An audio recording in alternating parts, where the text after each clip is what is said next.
নমস্কার, আপনারা দেখছেন জেলা বার্তা। আপনাদের সঙ্গে আমি শান্তিপ্রিয়া। জয়নগরের স্পন্দন নার্সিংহোম এক রোগী মৃত্যুকে ঘিরে নার্সিংহোমে ভাঙচুর। দক্ষিণ চব্বিশ পরগনা জয়নগরের বাসিন্দা বিমল সর্দার অটোতে গুরুতর জখম অবস্থায় পায়ে চোট লাগে। তড়িঘড়ি আনা হয় জয়নগর স্পন্দন নার্সিংহোমে। 100 রিপোর্ট করে বসিয়ে রাখার অভিযোগ রোগীকে। কোনো ইঞ্জেকশন বা ওষুধ দেওয়া হয়নি। বস থাকতে রোগী মৃত্যুর কোলে ঢলে পড়ে। তারপর উত্তেজনা শুরু হয় রোগীর পরিবারে।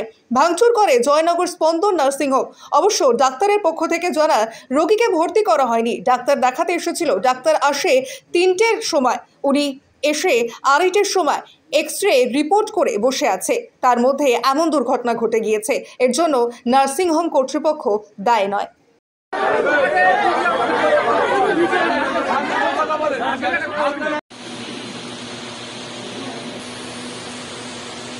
অ্যাকচুয়ালি আজকে 2টোর সময় বিমল সরকার নামে একটা পেশেন্ট, মনিরতটি বাড়ি, সম্ভবত নিমপিন হসপিটালের কাছাকাছি অ্যাক্সিডেন্ট হয় রাস্তায়। তারপর নিমপিন হসপিটাল থেকে প্রাইমারি ট্রিটমেন্ট নিয়ে এখানে আসে অর্থোপেডিক সার্জনের অপিনিয়ন নেওয়ার জন্য, এবং এক্সরে ছিল, যার ফিমার ফ্র্যাকচার ছিল এবং পেলভিসের হাড় ফ্র্যাকচার ছিল, স্পাইন ইঞ্জুরি আছে একটা।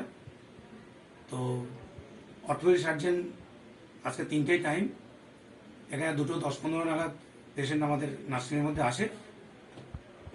তারপর অর্থোপেডিক ডাক্তারের জন্য ওয়েট করছে। তার মধ্যে 10-15 মিনিটের মধ্যে পেশেন্ট একটা শ্বাসকষ্ট শুরু হয় এবং পেশেন্ট সঙ্গে সঙ্গে খারাপ হয়। এখানে আমাদের ডাক্তাররা সঙ্গে সঙ্গে তাকে প্রাইমারি ম্যানেজমেন্ট দেওয়ার জন্য আইসিইউতে তোলে এবং ভেন্টিলেশনও দেওয়া হয়, কিন্তু শেষ রক্ষা হয়নি, পেশেন্টটা এক্সপায়ার করে। আমার বাবার পায়ে ইঞ্জুরি হয়েছে, নিয়ে আসলাম, এরা বললো আমাদের ডাক্তার রেডি আছে, আপনারা এক্সরে করুন, এক্ষুনি অপারেশন বা এক্ষুনি সব কিছু করে দেওয়া যাবে। আমার কিছু হয়নি, তা বলে এক্সরেটা করে আনলাম। আনার পরে ওরা একবার ডাকে এক্সরেটা তুলে, ও একবার ডাকে এক্সরেটা তুলে, ওরা সবাই ডাক্তার। ওরা এক্সরে দেখে নিয়ে বলছে ঠিক আছে, এখানে হাওয়া হচ্ছে, এখানে বসো, এখানে থাকো, আমাদের ডাক্তার রেডি হচ্ছে। 3 ঘন্টা হয়ে যাচ্ছে, ডাক্তার আসেনি। নিজেরাও কোনো যন্ত্রণার একটা ইঞ্জেকশন মারেনি, যে যন্ত্রণা হচ্ছে একটা ট্যাবলেট দিয়ে একটা ইঞ্জেকশন কিছু দেয়নি। সেই লোক যন্ত্রণায় কাতরাতে সেই লোক।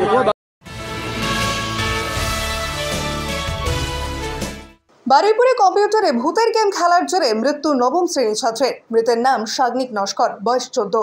ঘরের দরজা ভেঙে ঝুলন্ত অবস্থায় উদ্ধার হলো তার দেহ। ঘটনাটি ঘটে বারুইপুরের দত্তপাড়ায় 5 নম্বর ওয়ার্ডে। সাগ্নিকের বাবা বিদ্যুৎ নস্কর বারুইপুর আদালতের আইনজীবী, মা মামনি নস্কর স্কুল শিক্ষিকা। বাবা বলেন, ছেলে সবসময় মোবাইল ও কম্পিউটারে ভূতের গেমে আসক্ত থাকতো। মোবাইল কেড়ে নিয়েছিল, তারপরেও খেলা দেখা বন্ধ করতে পারিনি।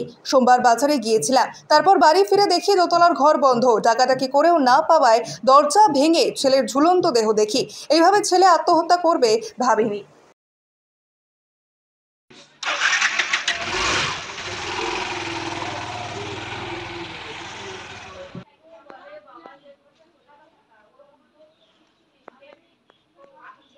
অনেকবার ওর মোবাইলটা ওর কাছ থেকে নিয়েছি আমি, ও খারাপ হয়ে গেছিল একবার, দোকানে সারাতে গিয়ে দোকান থেকে আর আমি দিইনি, ওটা নিয়ে আমি পরে ওই কাণ্ড হয়ে গেল। কম্পিউটারটা টাকা পরে দিতে হয়, ওইটাই ইয়ে করে, তো ওই কম্পিউটারটা করতে গিয়ে সব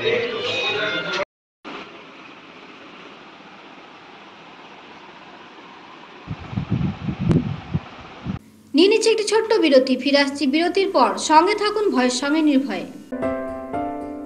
সিউড়িতে অত্যাধুনিক চিকিৎসা পরিষেবা নিয়ে এলো সৃজন পলিক্লিনিক।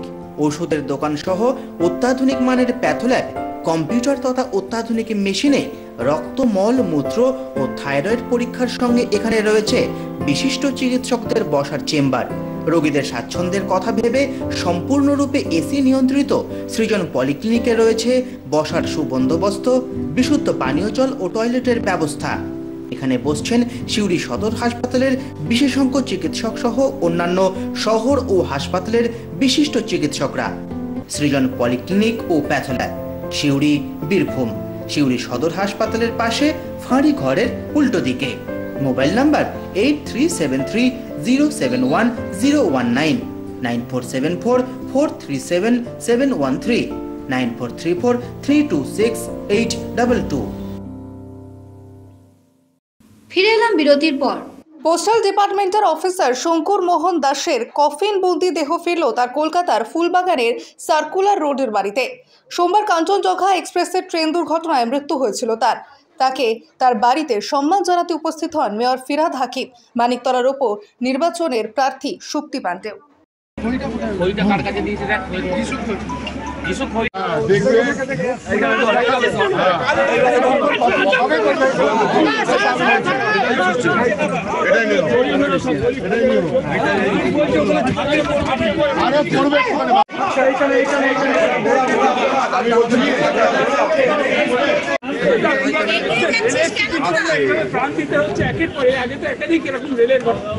কালকে মুখ্যমন্ত্রী মমতা বন্দ্যোপাধ্যায় বলেছেন অভিভাবকহীন রেল, অর্থাৎ তার আলাদা বাজেট নেই,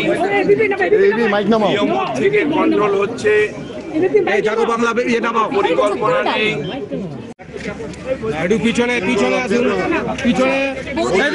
আজকে জেলা বার্তা এই পর্যন্তই। নমস্কার।